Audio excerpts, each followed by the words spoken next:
Hi everybody, I'm Heather Smith, and I'm here in Little Rock, Arkansas with my two pups, Hansel and Gretel, and we're enjoying an amazingly beautiful Memorial Day weekend here. Tomorrow we have a Memorial Day party, and I'm going to make, they don't cook, I'm going to make an amazing dessert, very much talked about dessert I hope, with Philadelphia cream cheese.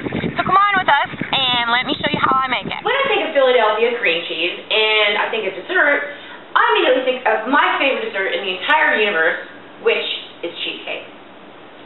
Now, I know that cheesecakes are always welcome at any party, and so I had to really think hard of what would be a flavor combination that maybe nobody had ever tried, something fun and whimsical. So then I thought back to one summer when I was 9 years old. My family traveled across the country in our car, big long road trip. It was an awesome trip. But every morning of that vacation, what I remember the most is that my mother let me order anything I wanted to off of the menu. Well, I ordered chocolate chip pancakes or chocolate chip waffles every single morning with a side of bacon, and it was then and there that I learned that bacon and chocolate are a marriage made in heaven. So that's where the idea for my cheesecake comes into play. My cheesecake is called Posh Piggy Cheesecake. Let me show you how to make it. Posh Piggy Cheesecake is essentially a really delicious chocolate cheesecake with a salted caramel topping, and its secret ingredient, bacon. Yep, bacon. Told you you'd be the talk of the party. I promise you this is a really amazing flavor combination. It's sort of a salty, sweet, nutty kind of a mixture. Alright, I'm going to show you all the ingredients before we get started.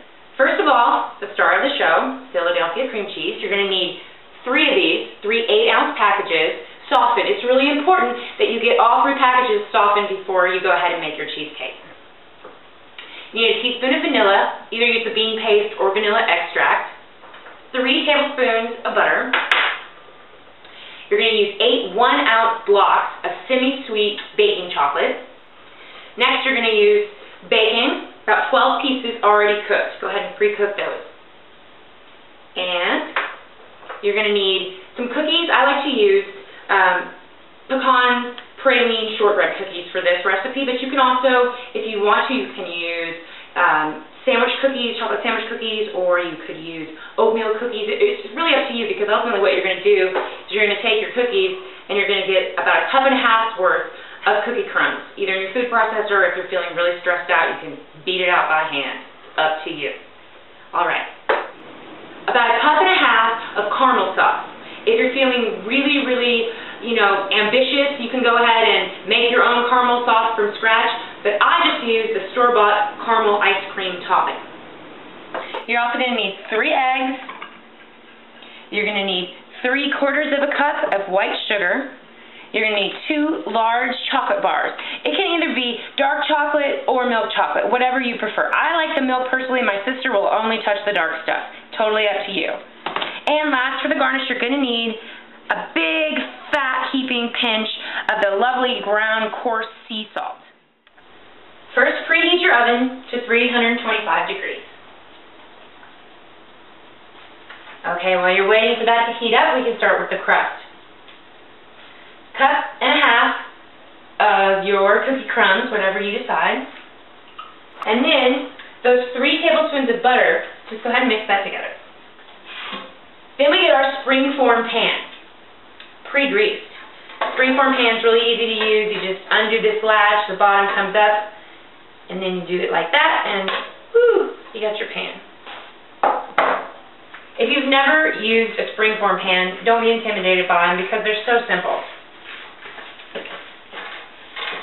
If you can open and shut a window, you can use a springform pan. Make sure you press the crust evenly and tightly down into the bottom of the pan so that it's even all over with no holes in it. Nobody wants to get the piece of cheesecake with a giant hole in their crust, I promise. Okay, get that down in there real well. And when you're done, it's going to look like this. And that's all there really is to the crust. Now we can set this stuff aside and get started on the filling. Come on. We're going to melt our baking chocolate, 8 ounces. We're going to cut it up, and we're going to put it in a double boiler. I don't have an actual double boiler. I just have a big pot with some water in it and a smaller pot floating on top of it. It keeps your chocolate from burning. Don't let your water come to a boil. We're going to go ahead and add the rest of our chocolate, broken up, and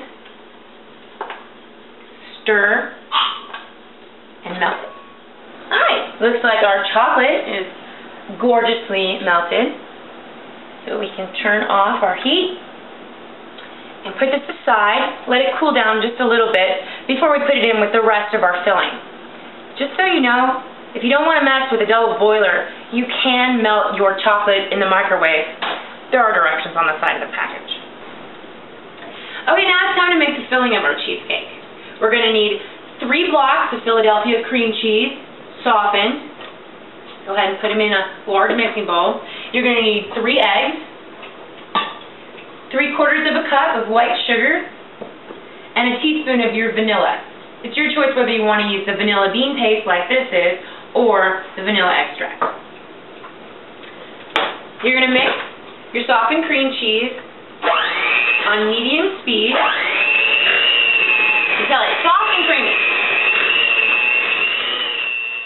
Mix them on medium speed with the 3/4 a cup of white sugar.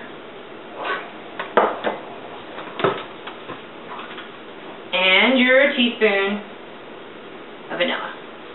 Next, we're going to add our eggs, 3 eggs, but we're going to mix them on low speed, 1 at a time.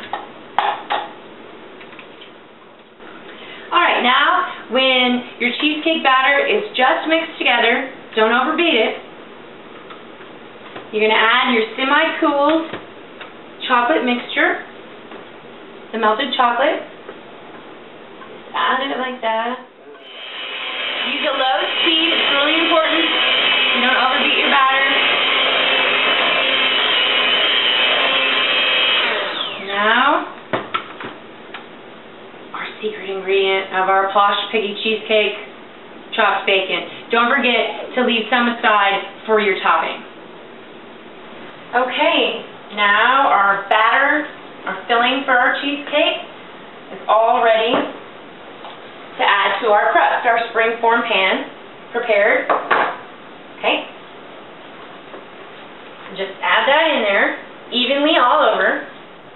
Okay, we're just going to smooth that in there all the way to the edges, evenly, silky, chocolatey goodness. Okay, our cheesecake is all assembled and ready to bake. First, we're going to take 3 sheets of aluminum foil, and we're just going to put them underneath our cheesecake like this, underneath our springform pan, because I'm going to put this into an easy water bath. I'm using a water bath because the steam from the water will keep your cheesecake from cracking so much. Cheesecakes have a tendency to do that. And remember, we're trying to impress everyone at the party. So,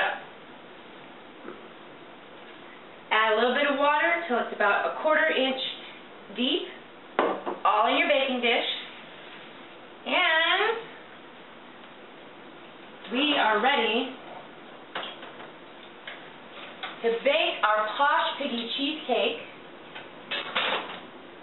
for about 55 minutes. I'll see you in about 55 minutes to an hour. Make sure you don't open the oven.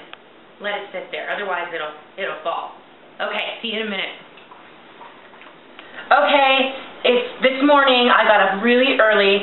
Our cheesecake is fully cooled, and I went ahead and I poured on a layer of our caramel sauce.